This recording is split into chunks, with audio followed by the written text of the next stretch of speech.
దేవునికి మహిమ కలుగును గాక. హల్లెలూయా, హల్లెలూయా. ఈ రాత్రికాల సమయంలో కొద్ది నిమిషాలు దేవుని యొక్క వాక్యాన్ని మనం ధ్యానం చేద్దాం.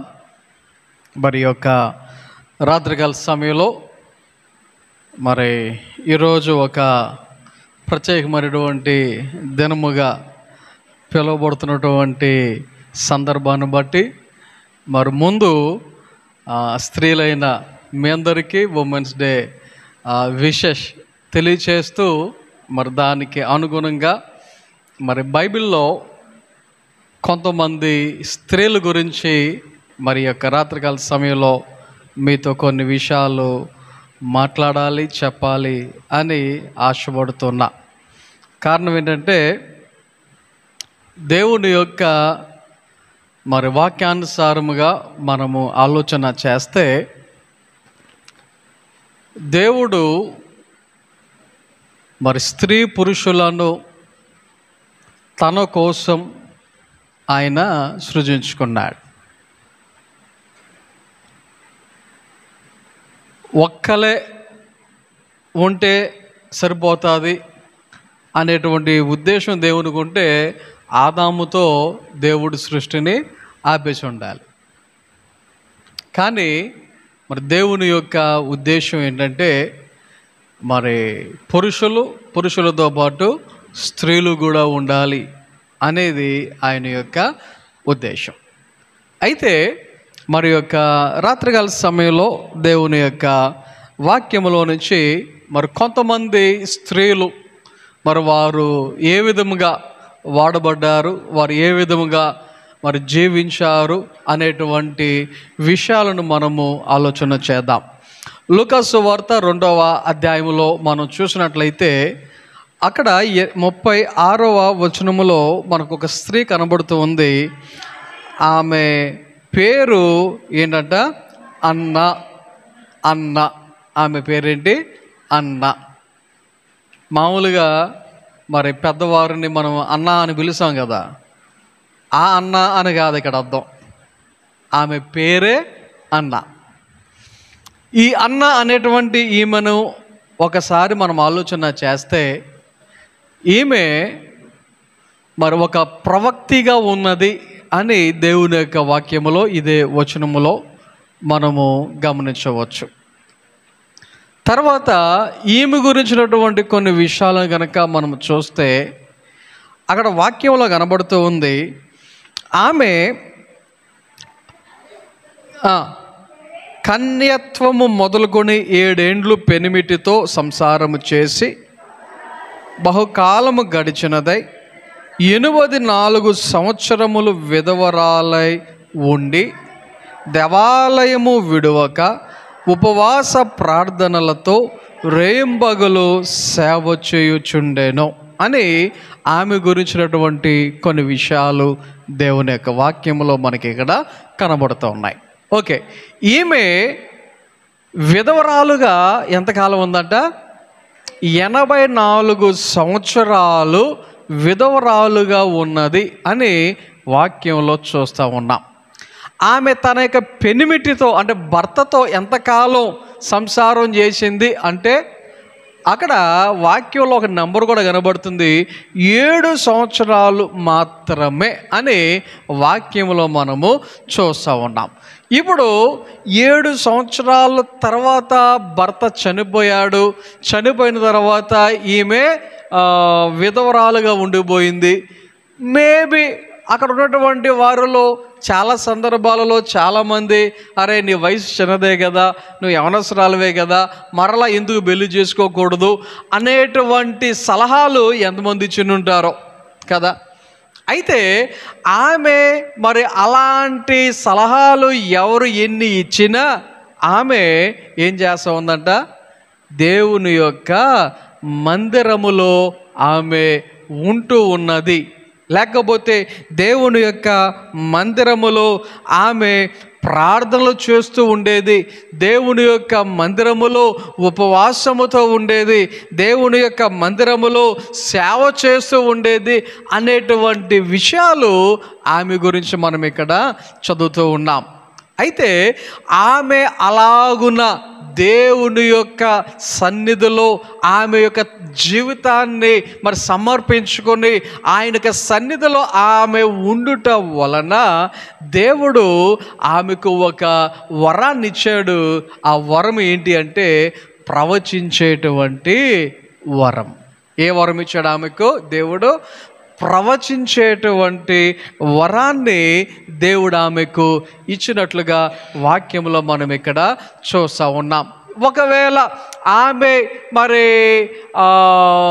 జనాలు ఆమెను అన్నటువంటి మాటలను బట్టి ఒకవేళ మరి కొన్ని సూటిపోటి మాటలు కొంతమంది పలుకుతూ ఉంటారు. కొంతమంది సైడ్ డైలాగుల్లాగా వేసి ఉండుంటారు.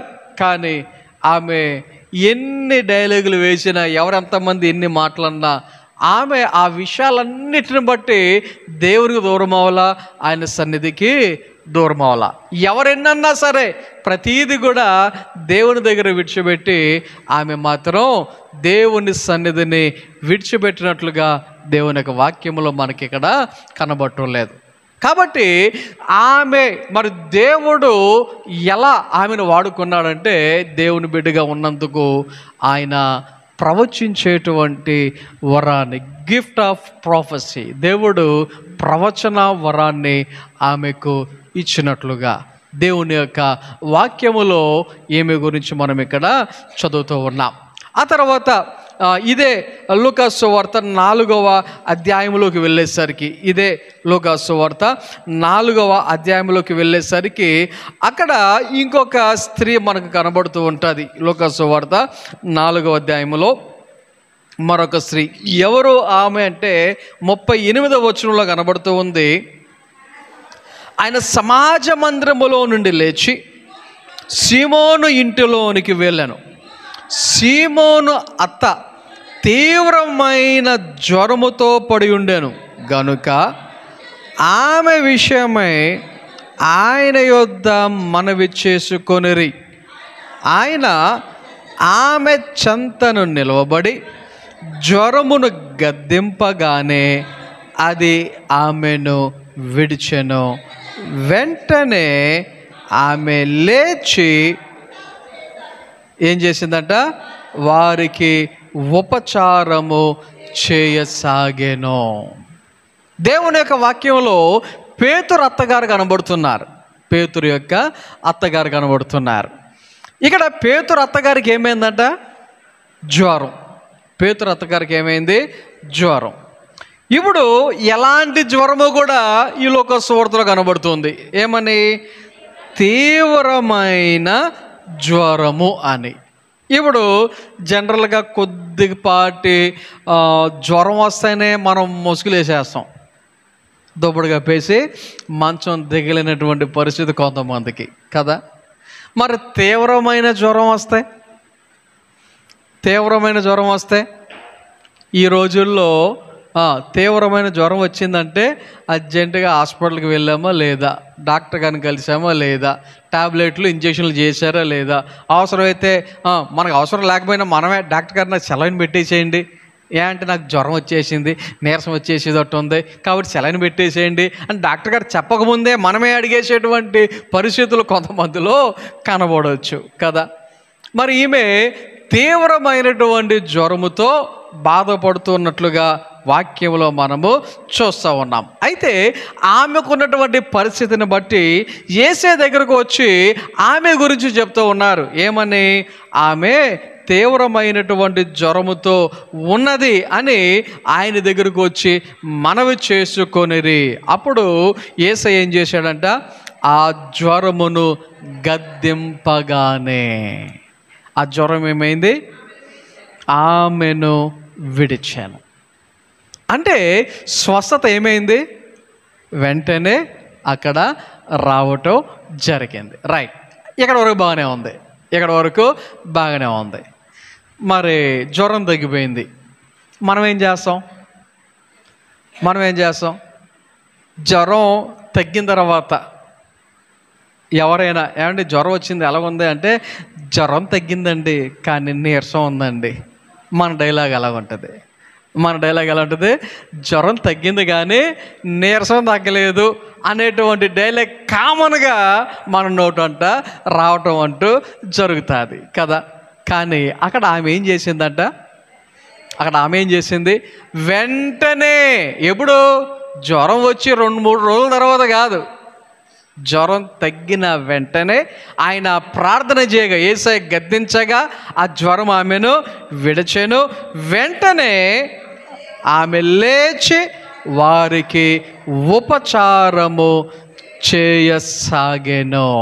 ఇక్కడ ఈ యొక్క పేతురు అత్తగారిలో మనం చూసినటువంటి ఈ లక్షణం ఎలాంటిది? ఆమె ఎలాంటిది అంటే దేవుని దగ్గర పరిచారము చేయటానికి, ఆయనకు పరిచర్య చేయటానికి జ్వరాన్ని ఒక సాకుగా చూపెట్టలే. ఏం చేయలేదు ఆమె? జ్వరాన్ని ఒక సాకుగా ఆమె చూపెట్టలే. మనం ఏం చేస్తాం? మన ఇంట్లో మన పని చేసుకుంటాకే చిన్న అవకాశం దొరికితే, నా పరిస్థితి బాగాలేదు, ఈ రోజుకి ఏదో ఒకటి మీరే చేసేసేయండి అని పక్కన వాళ్ళకి చెప్పేటువంటి పరిస్థితి కదా. కానీ పేతురు యొక్క అత్తగారిని కనుక మనం ఆలోచన చేస్తే, జ్వరం తగ్గడం, వెంటనే ఆమె అక్కడ ఉపచారము చేయటం అనేది మనం ఇక్కడ గమనిస్తూ ఉన్నాం. ఆలోచన చేయండి. దేవుడు ఒక్కొక్కరికి ఒక్కొక్క రకమైనటువంటి తలాంతులు ఇస్తాడు. దేవుడు ఏం చేస్తాడు? ఒక్కొక్కరికి ఒక్కొక్క రకమైనటువంటి తలాంతులు ఇస్తాడు. ఇక్కడ ఇప్పుడు విన్నటువంటి 2 విషయాలు. ఒకటి, అన్నా గురించి విన్నాం. దేవుడు ఆమెకి ఏ తలాంతు ఇచ్చాడు? ప్రవచన వరం అనేటువంటి తలాంతునిచ్చాడు. ఆమె ఆ యొక్క తలాంతును బట్టి అక్కడ అనేక మందికి ప్రవచించినట్లుగా, ప్రవచనాలు చెప్పినట్లుగా మనం గమనించవచ్చు. అలా కాకుండా నేను ఎవరికి ప్రవచించను, నేను ఎవరి గురించి మాట్లాడను అన్నట్లుగా ఒకవేళ ఆమె కాముగా ఉండేటువంటి స్త్రీ అయితే గమనించండి. ఇక్కడ పేతురు అత్తగారికి ఆమెకున్నటువంటి తలాంతు ఏంటి? పరిచర్య చేసే తలాంతు, పరిచారము చేసేటువంటి తలాంతు ఆమెకు ఉంది. కాకపోతే ఆ టైంకి కొద్దిగా ఆమె లేవలేని పరిస్థితి, కొద్దిగా కాదులే, తీవ్రమైనటువంటి జ్వరం కాబట్టి అసలు లేవలేనటువంటి పరిస్థితి. కానీ అక్కడ ఆ జ్వరాన్ని గద్దించినప్పుడు ఆ జ్వరం వెంటనే తగ్గడం, ఆమె వెంటనే లేచి ఉపచారం చేయటం వాక్యంలో మనం ఇక్కడ గమనిస్తూ ఉన్నాం. గమనించండి, దేవుడు ఉపచారం చేసేటువంటి తలంతు ఆయన ఇచ్చినప్పుడు దానిని ఆయన కొరకు ఏం చేసేవారు ఉండాలి? ఉపయోగించేవారుగా ఉండాలి. తర్వాత మూడవదిగా ఇంకొక స్త్రీని గురించి మనం ఆలోచన చేద్దాం. యోహాను సువార్త 4వ అధ్యాయంలో మనం చదివితే, యోహాను సువార్త 4వ అధ్యాయంలో మనం చదివితే అక్కడ చూడండి ఒకసారి 28వ వచనం నుంచి చదువుదాం.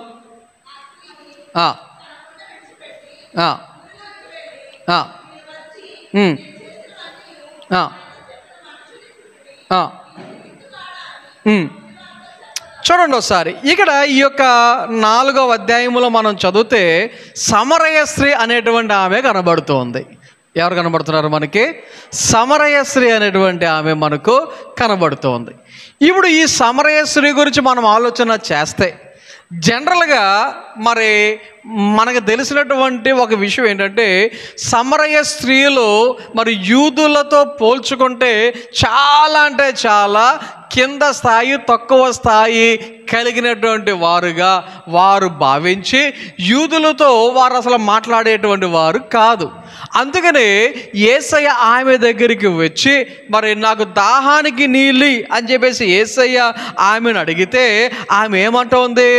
యూదులు సమరయులతో సాంగత్యము చేయరు, అలాంటిది నువ్వేంటి నా దగ్గరికి రావడం ఏంటి, అలాంటిది నువ్వేంటి నా దగ్గరకు వచ్చి నన్ను నీళ్ళు అడగడం ఏంటి అని ఆశ్చర్యపడినట్లుగా ఇదే అధ్యాయంలో మనకి 9-10 వచనాలు చదివితే ఈ విషయాలన్నీ మనకు కనబడుతూ ఉంటాయి.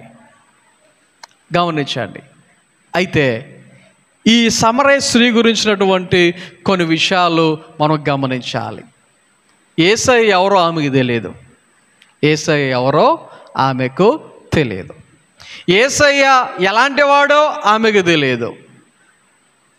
ఆయన ఎవరు అనేది ఆమెకు తెలియదు. కానీ ఆమెతో యేసయ్య మాట్లాడడం ప్రారంభించిన తర్వాత, యేసయ్య ఆమెతో మాట్లాడటం ప్రారంభించిన తర్వాత, మనము దేవుని యొక్క వాక్యములో మనం చదువుకుంటూ వెళ్తే ఆమె మరి కొన్ని విషయాలను గ్రహించగలిగినది. ఏంటి ఆ యొక్క విషయాలు అంటే, దేవుని యొక్క వాక్యములో మనం చదువుతున్నాం, మెస్సయ్య అనేటువంటి విషయాన్ని ఆమె గ్రహించినట్లుగా దేవుని యొక్క వాక్యములో మనకు కనబడుతుంది. ఆ యొక్క విషయాన్ని ఆమె గ్రహించి ఏం చేస్తుంది అంటే, ఇక్కడ వాక్యములో మనం చదివితే ఈ 28వ వచనంలో చదివాము కదా, ఆమె ఆ యొక్క ప్రాంతములో ఆ యొక్క కొండను విడిచి ఊరిలోనికి వెళ్ళి, మీరు వచ్చి నేను చేసినవన్నీ నాతో చెప్పిన మనుషుని చూడుడి, ఈయన క్రీస్తు కాడా అని ఆ ఊరి వారితో చెప్పాను. ఏం చెప్తా ఉంది? ఈయన క్రీస్తు కాడా అని ఆ ఊరి వారితో చెప్పగా అని వాక్యంలో చదువుతున్నాం. అలాగే 39వ వచనంలో మనం చదివితే, నేను చేసినవన్నీ నాతో చెప్పాను అని సాక్ష్యం ఇచ్చిన స్త్రీ యొక్క మాటలను బట్టి ఆ ఊరిలోని సమరయులలో అనేకులు ఆయన యందు విశ్వాసముంచిరి. ఈమె ఊరందరికీ ఏం చేసింది? ఊరందరికి ఏం చేసింది? యేసుని గురించినటువంటి విషయాలన్నీ చెప్పేసింది. యేసుని గురించినటువంటి విషయాలన్నీ చెప్పింది. అరే నేను స్త్రీని, నేను సువార్త చెప్పలేను, నేను స్త్రీని వాక్యం చెప్పలేను, నేను స్త్రీని యేసుని గురించి చెప్పలేను అన్నట్టుగా ఆమె ఏమైనా కాముగా ఉందా? విన్న తర్వాత గమనించండి, ఆమె విన్న వెంటనే అప్పటికప్పుడు యేసయ్య అక్కడ ఉండగానే ఊరిలోనికి వెళ్ళి ఊరందరితో అనేకమైన విషయాలు. ఒకసారి ఆలోచన చేయండి, మైకులు ఏమైనా ఉన్నాయా ఒకేసారి అందరికి వినబడేటట్టు ఒకేసారి చెప్పేయటానికి? ఎంత త్వరగా వెళ్ళునుంటుందో, ఒక్కొక్క ఇంటిలో ఎంత త్వరగా చెప్పుని ఉంటుందో, అలాగే ఎన్ని ఇల్లులు తిరిగిందో, ఎంతమందికి చెప్పిందో వాక్యంలో మనం చదివితే అనేకులు అనే వాక్యంలో చదువుతున్నాం. ఒకరు కాదు, ఇద్దరు కాదు, అనేక మందికి ఆమె ఏం చేసింది? యేసుని గురించినటువంటి సమాచారాన్ని తెలియజేసింది. దేవుడు ఆ తలాంతును ఆమెకి ఇచ్చాడు, సువార్త చెప్పే తలాంతు, యేసుని గురించి చెప్పేటువంటి తలాంతు. గమనించండి, ఎంతమందికి యేసుని గురించి మనం చెప్పేవారుగా ఉన్నాం? ఎంతమందికి యేసుని గురించినటువంటి వార్తను, మాటను మనము తెలియచేయగలుగుతూ ఉన్నాం? ఒకసారి మనము ఆలోచన చేద్దాం. ఆ తర్వాత లూకా సువార్త 21వ అధ్యాయంలో, లూకా సువార్త 21వ అధ్యాయంలో అక్కడ మనం గమనిస్తే 2వ వచనం నుంచి మనం చూస్తే అక్కడ ఒక భేద విధవరాలు అనేటువంటి ఒక స్త్రీ కనబడుతుంది. ఎవరంట? భేద విధవరాలు అనేటువంటి స్త్రీ మనకు కనబడుతోంది. ఇప్పుడు ఈమె గురించి ప్రత్యేకంగా ఎందుకు చెప్పారు? ఈమె గురించి బైబిల్లో ఎందుకని ప్రత్యేకంగా వ్రాయబడింది? ఈమె గురించి యేసయ్య ప్రత్యేకంగా ఎందుకని ఈమె అందరికన్నా ఎక్కువ ఇచ్చిందని చెప్పేసి యేసయ్య ఒక రకమైనటువంటి సర్టిఫికేట్ ఇవ్వడం జరిగింది? అక్కడ ఈమె ఇచ్చింది 2 కాసులే కావచ్చు. మన డబ్బుల్లో ఒకవేళ 2 రూపాయలు అనుకుందాం, 2 రూపాయలు అనుకుందాం. ఈమె కన్నా ఎక్కువ ఇచ్చిన వాళ్ళు ఉండొచ్చు, అక్కడ ఈమె కన్నా ఎక్కువ ఇచ్చినటువంటి వారు కూడా ఉండొచ్చు. కానీ యేసయ్య చెప్తున్న మాట, అందరికంటే ఈమె ఎక్కువ ఇచ్చింది. ఏంటంట? అందరికంటే ఈమె ఎక్కువ ఇచ్చింది. రైట్. ఇక్కడ ఒక విషయాన్ని ఆలోచన చేద్దాం. ఎందుకని యేసయ్య ఆ మాట అన్నాడు? అందరికన్నా ఎక్కువ ఇచ్చిందని 2 రూపాయలు ఇచ్చినటువంటి ఆమెతో ఎందుకని యేసయ్య ఆ మాట అన్నాడు అంటే, ఇక్కడ వాక్యంలో మనకు కనబడుతుంది, వారందరూ తమకు కలిగిన సమృద్ధిలో నుండి కానుకలు వేసిరి కానీ ఈమె తన లేమిలో తనకు కలిగిన జీవనం అంతయు వేసిరని వారితో చెప్పాను. ఏంటంట? అందరూ సమృద్ధిలో నుండి కొంత వేశారు, కానీ ఏమేం చేసింది? తనకు కలిగిన జీవనమంతయు వేసనని వారితో చెప్పాను. గిఫ్ట్ ఆఫ్ గివింగ్ అంటే ఇచ్చేటువంటి వరం. ఈమె ఏం కలిగి ఉంది? దేవునికి ఇచ్చేటువంటి వరం. చాలామంది దేవునికి ఇచ్చి దానికి తగినటువంటి ప్రతిఫలాలు పొందుకున్నటువంటి వారు ఉన్నారు. దేవునికి ఇచ్చి దానికి తగినటువంటి ఆశీర్వాదాలు పొందుకున్నటువంటి వారు ఉన్నారు. గమనించండి, ఈ మధ్య కొంతమంది తయారవుతున్నారు. ఏమనంటే, దేవుడు కానుకలమ్మని చెప్పాడా? యేసయ్య దశంభాగం ఇమ్మని చెప్పాడా అని కొంతమంది ఈ మధ్య మాట్లాడుతున్నారు. మరికొంతమంది అయితే ఏకంగా క్రైస్తవుల గురించి వ్యతిరేకంగా మాట్లాడేటువంటి వాళ్ళు కొంతమంది ఏం చేస్తున్నారంటే, అందరి దగ్గర బలవంతంగా దొండుకుంటున్నారని, అందరి దగ్గర బలవంతంగా లాగేసుకుంటున్నారని మరికొంతమంది రకరకాలుగా మాట్లాడేటువంటి పరిస్థితులు ఈ మధ్యకాలంలో ఎక్కువగా మనకు వినబడుతూ ఉన్నాయి. ఆలోచన చేయండి, దేవునికి ఇచ్చేటప్పుడు ఎప్పుడైనా సరే, అది ఏదైనా సరే మనస్ఫూర్తిగా ఇవ్వాలి, స్వచ్ఛందంగా ఇవ్వాలి, సంతోషంగా ఇవ్వాలి. లేకపోతే మనము కొరింథీయులకు రాసిన పత్రికలో ఉంటుంది కదా, దేవునికి ఎలాగ ఇవ్వాలంట, దేవునికి ఇచ్చేటప్పుడు ఎలాగ ఇవ్వాలంట. మాట్లాడతలేదు ఎవరు? దేవునికి ఇచ్చేవారు ఎలాగవ్వాలి? సంతోషముతో. అబ్బే, మీరు చెప్తలే సరిగా. కొరింథీయులకు రాసిన పత్రికలో అక్కడ 9వ అధ్యాయమా,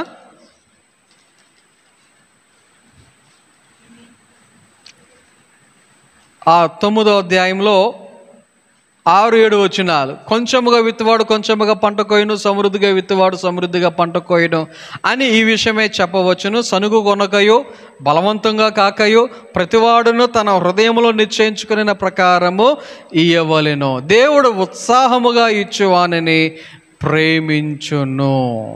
ఎలాగివ్వద్దు? సనుగుతూ ఇవ్వకూడదు, అలాగే బలవంతముగా మనము ఇవ్వకూడదు. ఇక్కడ ఈ స్త్రీ భేద విధవరాలు అనే వాక్యములో మనము చదువుతూ ఉన్నాం. ఆమె తనకు ఏదైతే కలిగి ఉన్నదో, తనకు కలిగిన సమస్తమును ఏం చేసేసిందంట? దేవునికి ఇచ్చేసింది. కొంతమంది దేవునికి ఇవ్వటానికి కొద్దిగా ఆలోచించేటువంటి పరిస్థితులు. ఎందుకో తెలుసా? కొంతమంది ఆలోచనలు, అందరి ఆలోచనలు కాదు, కొంతమంది ఆలోచనలు. నేను ఇస్తే ఈ డబ్బులతో ఫలానా వ్యక్తి ఫలానా ఏమంటున్నారు, లక్షాధికారి అయిపోతున్నాడు, కోటీశ్వరులు అయిపోతున్నారు. ఇలాంటి డైలాగులు కూడా ఈ మధ్య ఎక్కువగా వినబడుతూ ఉన్నాయి. మరి మీరు సోషల్ మీడియాను ఫాలో అవుతున్నారో లేదు తెలియదు, కానీ కొంతమంది ఇలా చెప్పుకుంటున్నారు, నేను ఇచ్చిన దాన్ని బట్టి ఆయన లక్షాధికారి అయిపోయాడు, ఆ పాస్టర్ లక్షాధికారి అయిపోయాడు, కోటీశ్వరు అయిపోయాడు అనేటువంటి మాటలు చాలామంది చాలా దారుణంగా మాట్లాడుతున్నటువంటి పరిస్థితులు ఈ మధ్యకాలంలో వినబడుతూ ఉన్నాయి. గమనించండి, మనం ఇచ్చేది ఎవరికి? దేవునికి. మనం ఇచ్చేది దేవునికి, మనిషికి కాదు. మనం ఇచ్చేది దేవునికి. ఒకటి, దేవుని యొక్క వాక్య ప్రకారంగా దేవుని సేవకుడైనా ఎవరైనా సరే దేవుని సొమ్మును దేవునికి ఖచ్చితంగా ఏం చేయాలంటే లెక్క అప్పచెప్పాలి. ఒకవేళ దేవుని పరిచర్య కొరకు వచ్చినటువంటి సొమ్మును దేవుని పరిచర్య కొరకు ఒకవేళ వాడకపోతే దేవుని సేవకుడైనా పాస్టర్ అయినా ఎవరైనా ఖచ్చితంగా దేవునికి ఏం చేయాలి, లెక్క అప్పచెప్పవలసినటువంటి పరిస్థితులు ఉంటాయి. దేవుడు ఎవరిని విడిచిపెట్టాడు, ఆయన మొహమాటము లేనటువంటి వాడు, ఆయన ఎవరిని కూడా విడిచిపెట్టేటువంటి వాడు కాదు. అయితే మనం ఇది దేవునికి ఇస్తున్నాం, నేను దేవునికి ఇస్తున్నా అంతే. మన మైండ్లో అంతగా మించి రెండో పాయింట్ రాకూడదు, మనకి రెండో పాయింట్ రాకూడదు. నేను దేవునికి ఇస్తున్నా అంతే. మనం దేవునికి ఇచ్చిన దానిని బట్టి దేవుడు ఏం చేస్తాడు, మనలను ఆశీర్వదిస్తాడు. ఆలోచన చేయండి, మనం ఏమి ఇవ్వకపోయినా గాలిని దేవుడు ఇవ్వట్లేదా? ఆ గాలి లేకపోతే సూర్య చంద్రుడులను దేవుడు మనకు వెలుగును వెలుతురును ఇవ్వట్లేదా? వర్షాన్ని ఇవ్వట్లేదా? నీరుని ఇవ్వట్లేదా? ఆలోచన చేయండి. ఈ రోజున మనము ఈ రకమైనటువంటి స్థితి కలిగి ఉన్నామంటే అది దేవుని కృప. కొంతమంది అనుకుంటారు, నేను భోజనం చేస్తున్నాను కాబట్టి నాకు ఈ ఆరోగ్యం ఉంది అని చెప్పేసి కొంతమంది అనుకుంటూ ఉంటారు. రైట్, నువ్వు అనుకున్నది కరెక్టే కావచ్చు, కానీ నీకు ఆ యొక్క ఆరోగ్యాన్ని ఇచ్చింది ఎవరు? నీ చేతులతో కష్టపడి పని చేసుకోగలిగినటువంటి శక్తినిచ్చింది ఎవరు? నీ కాళ్ళతో పని చేసుకోగలిగే శక్తినిచ్చింది ఎవరు? ఎందుకంటే కొంతమంది భోజనం చేసి మంచి భోజనం చేసే వాళ్ళు ఉన్నారు, కానీ చేతులు బంద్ చేయట్లా. మంచి భోజనం చేసే వాళ్ళు ఉన్నారు, కాళ్ళు బంద్ చేయట్లా. మంచి స్థితిగతులు ఉన్నటువంటి వారు ఉన్నారు, బ్రెయిన్ సరిగా బంద్ చేయట్లా. మంచి భోజనం చేసేటువంటి వారు ఉన్నారు, వారికి శరీరంలో కొన్ని అవయవాలు పని చేయట్లా. అవునా? మరి మనకు అన్నీ బంద్ చేస్తున్నాయిగా. కాబట్టి దేవుడు మనకు సమస్తమును ఇచ్చాడు. దేవుడు మనకు సమస్తమును ఇచ్చాడు. కాబట్టి దేవుడు మనకు సమస్తాన్ని ఇచ్చాడు కాబట్టి తిరిగి మరలా దేవునికి కొంత మనం ఇచ్చే దానిలో ఏం చేయకూడదు, కక్కుర్తిపడకూడదు. దేవునికి ఇచ్చే దాంట్లో మనము బలవంతంగా ఇవ్వకూడదు, సనుక్కుంటూ ఇవ్వకూడదు. ఇక్కడ ఈ విధవరాలు ఆమెకు ఏమీ లేకపోయినా ఉన్నది సమస్తం ఏం చేసేసిందంట, దేవునికి ఇచ్చేసింది. ఇక్కడ వాక్యంలో మనం చదివితే అక్కడ కానుక బెట్టులో తమ కానుకలు వేయుచున్న ధనవంతులను ఆయన పారజూచెను. యేసయ్య కానుక బెట్టు దగ్గర నుంచున్నాడంట. గమనించండి, మనం వేసే కానుక పక్కన వాళ్ళు కనబడకపోవచ్చు, కానీ ఎవరు కనబడుతుంది? ఎవరు కనబడుతుంది? దేవుడికి కనబడుతుంది. ఆయన చూస్తున్నాడు, ఆయన చూస్తున్నాడు. నేను ఎంత ఇచ్చానో నాకు తిరిగి మరలా ఎంత ఇస్తుంది అని ఆయన ఖచ్చితంగా దానిని చూస్తున్నాడు అనే విషయాన్ని మనము గ్రహించాలి. Gift of giving. ఈమె పేద విధవరాలు కావచ్చు, కానీ ఇచ్చే విషయంలో దేవునికి ఏం చేసింది, సమస్తమును ఇచ్చినట్లుగా వాక్యములో మనం ఇక్కడ చూస్తూ ఉన్నాం. అలాగే ఇంకా కొన్ని విషయాలు కనుక మనం చూస్తే, కొంతమంది స్త్రీలను మీకు జ్ఞాపకం చేస్తాను. సమూయేలు మొదటి గ్రంథములో చూడండి ఒకసారి, 25వ అధ్యాయం. సమూయేలు మొదటి గ్రంథము 25వ అధ్యాయంలో చదివితే అక్కడ మరి ఒక జంట మనకు కనబడుతుంది, భార్యాభర్తలు మనకు అక్కడ కనబడుతూ ఉంటారు. ఆ 25వ అధ్యాయములో ఎవరు వారు అని మనము గమనిస్తే అక్కడ భర్త పేరెవరు?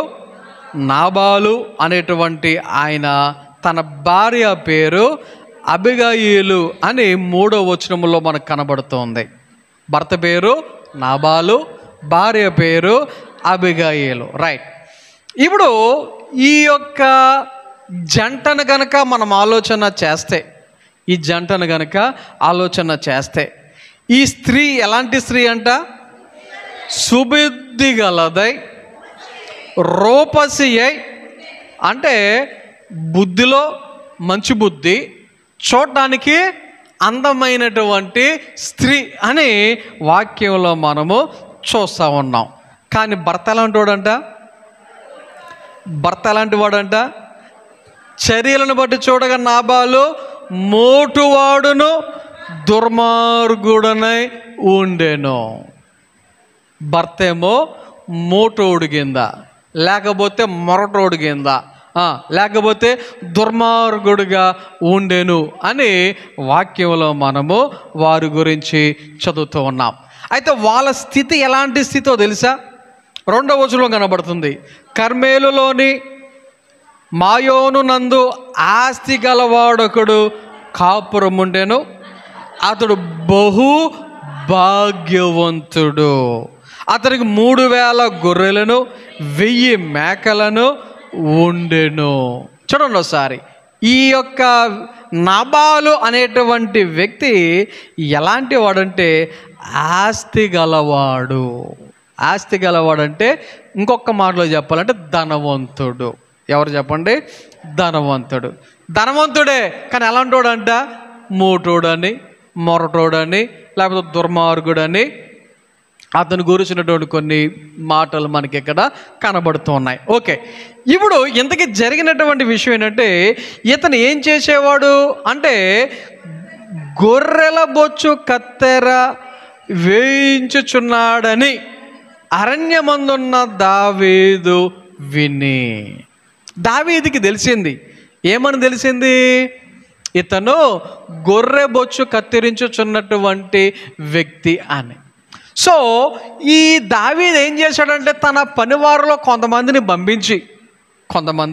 పనివారిని పంపించి ఈ యొక్క మరి వ్యక్తి దగ్గరికి, నాబాల దగ్గరికి పంపించి, ఇదిగో మీరు వెళ్ళినప్పుడు క్షేమ సమాచారాన్ని అడిగి ముందు బాగున్నారా అది ఇది అనేటువంటి విషయాలు కనుక్కొని ఆ తర్వాత మరి దావీదు ఇది అడుగుతున్నాడు అని మరి నేను పంపించానని చెప్పు అని పంపిస్తే ఈ నాబాలు ఏమన్నాడు తెలుసా? కిందకి మనం చదువుకుంటూ వెళ్తే అక్కడ అతను చెప్తున్నటువంటి మాట 10వ వచనంలో కనబడుతుంది. దావీదు ఎవడో, యెషయ కుమారుడు ఎవడో, చూడండి ఒకసారి ఏమని పలుకుతున్నాడు? దావీదు ఎవడో, యెషయ కుమారుడు ఎవడో అన్నట్లుగా ఎదురు మాట్లాడినట్లుగా వాక్యంలో మనం ఇక్కడ చూస్తూ ఉన్నాం. అంతే. ఇదే విషయం ఆ పనివారు దావీదు దగ్గరకు వచ్చి దావీదుకి చెప్పారు, ఇలా అన్నాడు అని. అంతే. దావీదుకి కోపం మామూలుగా రాలా. రైట్, ఇప్పుడు ఏం చేయాలి అని ఇప్పుడు దావీదు వెంటనే కొంతమంది మరి దాసులను వెంటనే పంపించుచు ఎలాగ పంపిస్తున్నాడో తెలుసా? కత్తులను ధరించుకొనుడని చెప్పగా వారు కత్తులను ధరించుకొనిరి. దావీదు కూడా ఒకటే ధరించును. 13వ వచనంలో అంటే దావీదు యొక్క మనసులో ఏముందన్నమాట? చంపేయాలి, నాబాల్ని ఏం చేయాలి? చంపేయాలి. అది దావీదు అక్కడ తీసుకున్నటువంటి నిర్ణయం. అయితే ఈ విషయం మొత్తానికి తన భార్యకి తెలిసింది, అబిగయీలుకి ఈ విషయం తెలిసింది. వెంటనే ఆమె ఏం చేసిందో తెలుసా? అబిగయీలు ఏం చేసిందో తెలుసా? అక్కడ వాక్యములో మనం చదివితే ఇంకా కొద్దిగా కిందకి వస్తే 18వ వచనం, అందుకు అబిగయీలు నాబాలుతో ఏమీ చెప్పగా త్వరపడి 200 రొట్టెలను 2 ద్రాక్షారసు తిత్తులను వండిన 5 గొర్రెల మాంసమును 5 మానికల వేచిన ధాన్యమును 100 ద్రాక్ష గెలలను 200 అంజూరపు అడలను కార్దాబముల మీద వేయించి. చూడండి ఒకసారి, ఈమె పని వాళ్ళతో ఇవన్నీ ఇచ్చి పంపించి నాకంట ముందు మీరు వెళ్ళండి అని పంపించి ఈమె కూడా త్వరగా వెళ్ళి దావీదును ఎదుర్కొని దావీదు ఈయనే అని తెలుసుకొని వెంటనే సాష్టాంగ నమస్కారం చేసి ఆమె దావీదుతో మనవి చేసుకుంటుంది, దయచేసి నా మనవి విను, దయచేసి నా మాట ఆలకించు అని దావీదు దగ్గర ప్రాధేయపడినట్లుగా వాక్యములో మనం ఇక్కడ చదువుతూ ఉంటాం. ఈ విషయాలన్నీ ఆలోచన చేయండి. ఇక్కడ నేను చెప్దాం అనుకున్నటువంటి మాట ఏంటంటే సుబుద్ధి కలిగినటువంటి స్త్రీ. ఈమె ఎలాంటిది చెప్పండి? సుబుద్ధి కలిగినటువంటి స్త్రీ. అరే నేను ధనవంతురాలను, లేకపోతే నాకు చాలా ఆస్తి ఉంది, అలాంటిది నేనెందుకు ఒకరి కాలు మీద పడాలి, నేనెందుకు ఒకరికి నమస్కారం చేయాలనుకుందా ఆలోచన. అంత మాత్రమే కాదు, ఇంకొక విషయాన్ని మనం అర్థం చేసుకుంటే, అరే ఆయన రాజు, కాబోయే రాజు, పరిపాలన చేస్తున్న రాజు, కాబట్టి అటువంటి వాళ్ళకి మనం ఎదురు తిరగకూడదు అని ఒక ఆలోచన కలిగినటువంటి స్త్రీగా మనం ఇక్కడ ఆమెను చూస్తూ ఉన్నాం. కొన్నిసార్లు భర్త తెలుసో తెలియకో పొరపాటు చేస్తే వెంటనే ఆమె భర్తకు చెప్పకుండా, భర్తకు తెలియకుండా వెంటనే ఆ యొక్క ప్రమాదం తన భర్తకు రాకుండా ఉండటానికి, తన కుటుంబం మీద రాకుండా ఉండటానికి ఈమె ఒక నిర్ణయాన్ని త్వరగా తీసుకొని, త్వరగా అవన్నీ మరి ప్రిపేర్ చేసుకొని ఆమె ఎవరిని ఎదుర్కొనడానికి వెళ్ళింది? దావీదును ఎదుర్కొనడానికి వెళ్ళింది. చిన్న చిన్న వస్తువులేం కదా ఆమె పట్టుకెళ్ళింది, చిన్న చిన్న బహుమానాలు ఏం కాదు ఆమె పట్టుకెళ్ళింది. ఆలోచన చేయండి, ఇవి తీసుకుని వెళ్ళడానికే ఎన్ని వందల మంది వెళ్ళి ఉంటారో ఆలోచన చేయండి. అక్కడ ఆమె యొక్క లక్షణాలను కనుక మనం గమనిస్తే, దావీదు దగ్గర సాష్టాంగ నమస్కారం చేసి తన భర్త మీదకి రావాల్సినటువంటి ఉగ్రతను రాకుండా ఈమె ఏం చేసింది? తప్పించినట్లుగా వాక్యంలో మనము గమనించవచ్చు. ఇంకా కొంతమంది స్త్రీలు కనుక మనం ఆలోచన చేస్తే, లూకా సువార్తలో 10వ అధ్యాయంలో మార్తా, మరియా అనేటువంటి వారు కనబడుతూ ఉంటారు. అందులో మార్తా గురించి ఆలోచన చేస్తే ఆమె ఒక లక్షణం కలిగి ఉన్నది. ఏంటి అంటే, ఇంటికి వచ్చినటువంటి వారందరికీ ఏదో ఒకటి వండి పెట్టాలి, ఏదో ఒకటి చేసి పెట్టాలి అని ఆమెకు తలకు మించినటువంటి పని పెట్టుకుందంట. ఎంత పని పెట్టుకుంది? 1-2 పనులు కాదు, తలకు మించిన పనులు. నేను చేయలేకపోతున్నాను, నాకు హెల్ప్ చేయట్లేదు మా సహోదరి అని ఏసే దగ్గరికి వచ్చి ఏసేకే కంప్లైంట్ చేస్తుంది. మీరు వచ్చారనే కదా ఎంత పని పెట్టుకున్నాను, మా సహోదరి చూడు నాకు హెల్ప్ చేయకుండా ఏం చేస్తుంది, నీ కాళ్ళ దగ్గర కూర్చుంది అన్నట్లుగా ఆమె వచ్చి ఏసే దగ్గర కంప్లైంట్ చేస్తున్నట్లుగా కూడా మనము వాక్యంలో గమనించవచ్చు. ఆలోచన చేయండి. గిఫ్ట్ ఆఫ్ హాస్పిటాలిటీ అంటే వచ్చినటువంటి అతిథులకు, ఇంటికి వచ్చినటువంటి వారికి మంచి ఆతిథ్యం ఇచ్చినటువంటి స్త్రీ మార్తా. కొంతమంది ఇంటికి వస్తే గ్లాసు నీళ్ళు కూడా ఎవరు, కొంతమంది ఎవరైనా ఇంటికి వస్తే ఏం చేయరు, కనీసం గ్లాసు నీళ్ళు ఎవరు. మరి దానికి మళ్ళీ వేరే వేరే కారణాలు ఉండొచ్చు.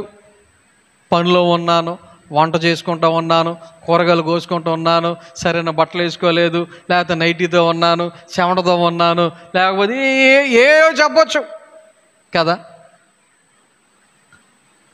దేవుడిచ్చినటువంటి కొన్ని తలాంతులలో ఒక మంచి తలాంతి ఏంటంటే, ఇంటికి వచ్చినటువంటి వారికి ఏం చేయటం? మర్యాదలు చేయటం. మన భాషలో చెప్పాలంటే ఇంటికి వచ్చినటువంటి వారికి ఏం చేయటం? మర్యాదలు చేయటం. మార్తా తన ఇంటికి వచ్చినటువంటి వారిని ఎవ్వరిని కూడా ఖాళీ గడుపుతూ పంపించను, వాళ్ళకి చక్కటి భోజనాలు సిద్ధపరిచి నేను వారిని పంపించాలి అనేటువంటి ఆలోచన. తర్వాత ఇంకొక స్త్రీ గురించి మనం చదువుదాం. దేవుని యొక్క వాక్యములో నిర్గమకాండము 1వ అధ్యాయంలోనే కనబడుతూ ఉంటుంది. మిరియాము అనేటువంటి ఒక ఆమె. ఎవరు? మిరియాము అనేటువంటి ఒక ఆమె. ఈ మిరియాము ఎవరు? మోషేకు అక్క. మిరియాము ఎవరు? మోషేకు అక్క. ఈ మిరియాము ఏం చేసింది అంటే, ఆ తల్లి ఏం చేసింది? నీ తమ్ముడికి కాపలాగా ఉండాలి అని ఆ మోషేను జమ్ముపేటలో పెట్టి ఆ యొక్క నీటిలో వదిలినప్పుడు దూరం నుంచి చూసుకుంటా ఉంది. అలా ఎన్ని రోజుల నుంచి చూస్తుందో మాకు తెలియదు, కానీ ఒకరోజు ఏమైంది, ఫరో కుమార్తె ఆ ప్రాంతానికి రావటం, ఆ యొక్క జమ్ముపేటలో నుంచి ఏడుపు వినబడటం, ఆమె వెళ్ళి చూచి ఆ యొక్క పెట్టి ఓపెన్ చేస్తే అందమైనటువంటి ఒక బాబు కనబడటం, ఆ బాబుకి ఆమెనే ఒక పేరు పెట్టడం మోషే అని. ఆ తర్వాత ఏంటి ఈ పిల్లోడు ఎక్కడ ఉన్నాడు, అది ఇది అది ఇది అని చెప్పేసి వాకప్ చేసేసరికి వెంటనే అక్కడ ఎవరు ప్రత్యక్షమయ్యారు? మిరియాము ప్రత్యక్షమైంది. ఈ మిరియాము ప్రత్యక్షమైన తర్వాత ఆమె మాట్లాడినటువంటి మాటలు ఏమని మాట్లాడింది? ఈమె కొరకు ఒక ఎవరిని చూస్తానో దాది, పాలిచ్చి పెంచడానికి, సొంత తల్లి సొంత కొడుక్కి పాలిచ్చి పెంచితే దానికి ఆమె ఏం పొందుకుంది? జీతం కూడా పొందుకున్నట్లుగా మనకు తెలుసు, అవునా? ఇక్కడ మిరియాము చిన్ననాటి నుండి ఎక్కడ ఎవరితో ఏం మాట్లాడాలో, ఎక్కడ ఎవరితో ఎలా మాట్లాడాలో చక్కగా మాట్లాడి, జనరల్గా ఆ టైంలో మగపిల్లవాడు కనబడితే ఏం చేయాలి? చంపేయాలి. కానీ మోషే చంపబడ్డా? కారణం ఏంటో తెలుసా? మిరియాము యొక్క మాటలు ఏం చేసింది? చంపకుండా. Gift of speaking. కొంతమంది మాటలు వింటే ఎంత మధురంగా ఉంటాయో, కొంతమంది మాటలు వింటే ఎంత వినసొంపుగా ఉంటాయో. మరికొంతమంది ఉంటారు, ఈ గయ్యాలది ఎప్పుడు నోరు మోసదరా బాబు అనేటట్లుగా మాట్లాడేటువంటి వాళ్ళు ఉంటారు అక్కడక్కడ, అవునా? గమనించండి ఒకసారి. మిరియాము చక్కగా ఎక్కడ ఏం మాట్లాడాలో, ఎలా మాట్లాడాలో ఆ యొక్క విషయం ఎరిగినటువంటి ఆమె. తర్వాత రెండవ రాజుల గ్రంథము 4వ అధ్యాయంలో, రాజుల 2వ గ్రంథం 4వ అధ్యాయంలో చదివితే అక్కడ ఒక స్త్రీ కనబడుతుంది. ఆమెకు ఒక పేరు పెట్టారు. ఏమని అంటే 8వ వచనంలో కనబడుతుంది, ఒక దినమందు ఎలీషా షునేము పట్టణమునకు పోగా అచ్చట గనురాలైన ఒక స్త్రీ. ఎవరంటండి ఈమె? ఈమెకి ఏమని పేరు పెట్టారు? గనురాలైన స్త్రీ. ఆలోచన చేయండి. గనురాలు అంటే అర్థం ఏంటి? ఏదో అలాటప్ప వ్యక్తి కాదు, చిన్న చితక వ్యక్తి కాదు. అంత మంచి పేరు ప్రఖ్యాతలు ఆమెకు ఇవ్వబడ్డాయి. కారణం ఏంటో తెలుసా? కారణం ఏంటో తెలుసా? ఈమె ఒక సేవకుడు మన ఊరు గుండా వెళ్తూ ఉన్నాడు. ఈ మార్గములో ఆయన ఎప్పుడు వెళ్ళినా ఆయనకి ఏం చేయాలి? భోజనం పెట్టాలి. స్టార్టింగ్లో భోజనం పెట్టాలనుకున్నారు, భోజనం పెడుతున్నారు, బాగానే ఉంది. కానీ తర్వాత ఆమె తన యొక్క భర్తతో మాట్లాడి ఇంకోటి ఏమన్నా తెలుసా? ఇలా కాదు ఇలా కాదు, భోజనం ఒకటే కాదు, ఆయన కొరకు మన ఇంటి మీద ఒక గదిని కూడా మనము నిర్మించి ఒక మంచం వేద్దాం, ఆ తర్వాత ఒక టేబుల్ పెడదాం, ఒక దీపస్తంభం పెడదాం. ఆయన వచ్చినప్పుడల్లా మన ఇంట్లో ఏం చేయొచ్చు? ఆయన సేద తీరొచ్చు, రెస్ట్ తీసుకోవచ్చు. ఒక సేవకుడి కొరకు వాళ్ళు ఏం చేశారు?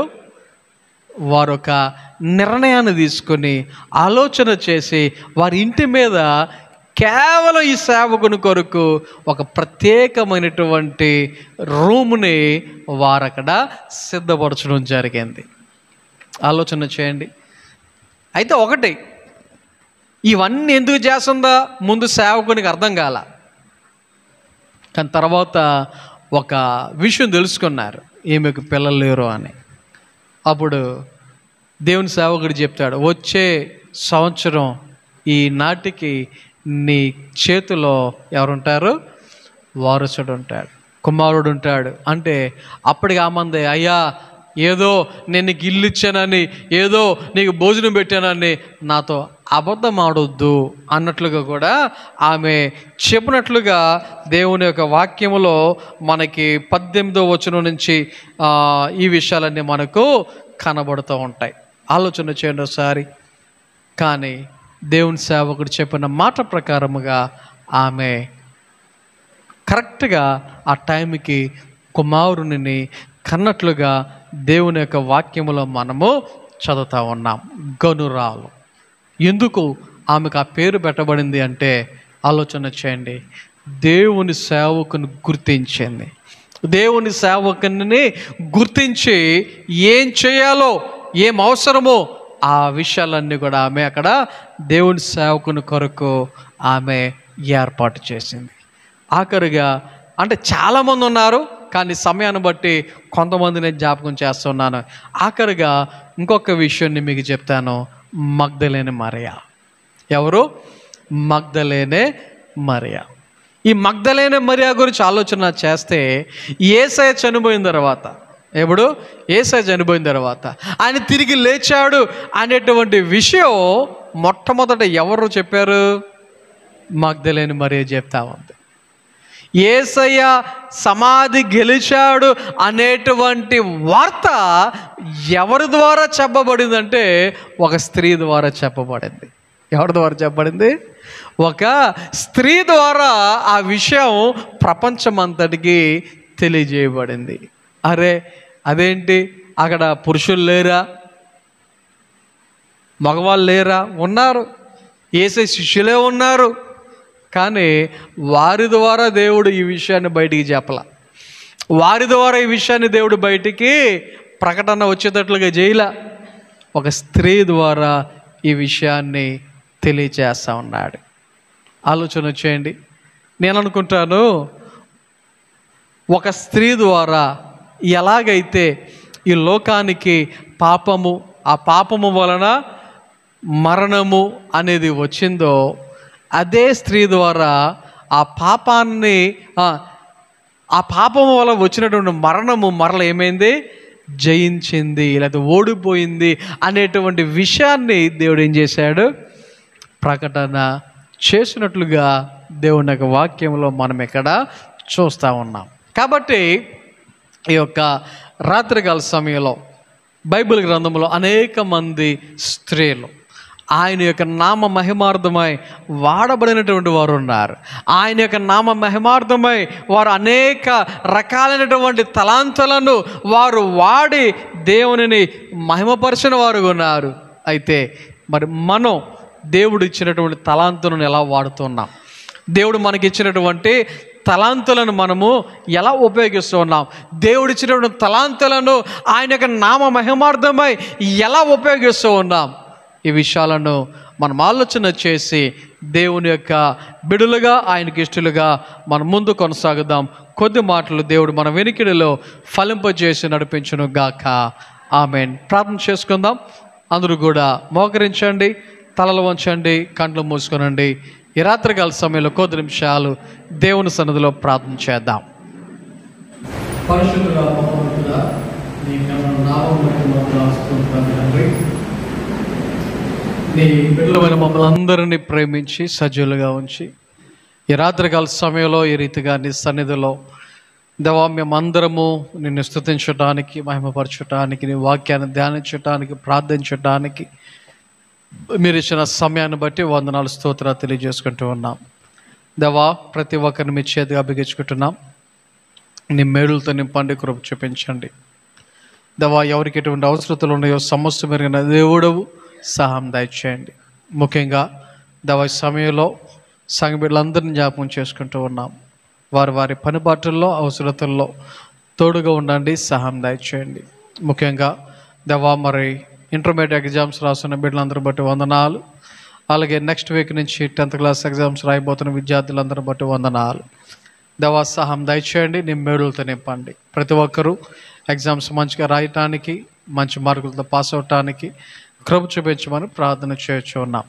అలాగే రేపు జరగబోయే ఆరాధన కూడికలో నీ బిడ్డలమైన మేమందరము సిద్ధపడి ఆత్మీయంగా, మానసికంగా దేవా హృదయపూర్వకముగా ఆత్మతో సత్యముతో నేను ఆరాధించడానికి, నీ సన్నిధి రావటానికి సహాయం దయచేయమని ప్రార్థన చేయొచ్చు ఉన్నాం. అలాగే ఈ సమయంలో దేవా మమ్మల్ని మీ చేతికి అప్పగించుకుంటూ ఉన్నాం.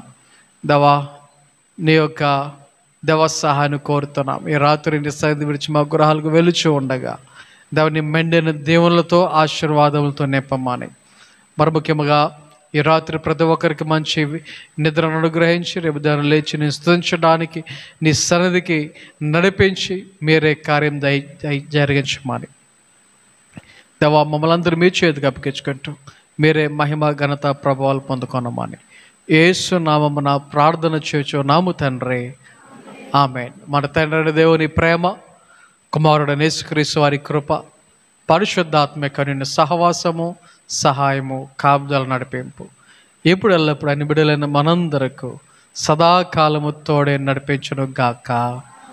ఆమేన్.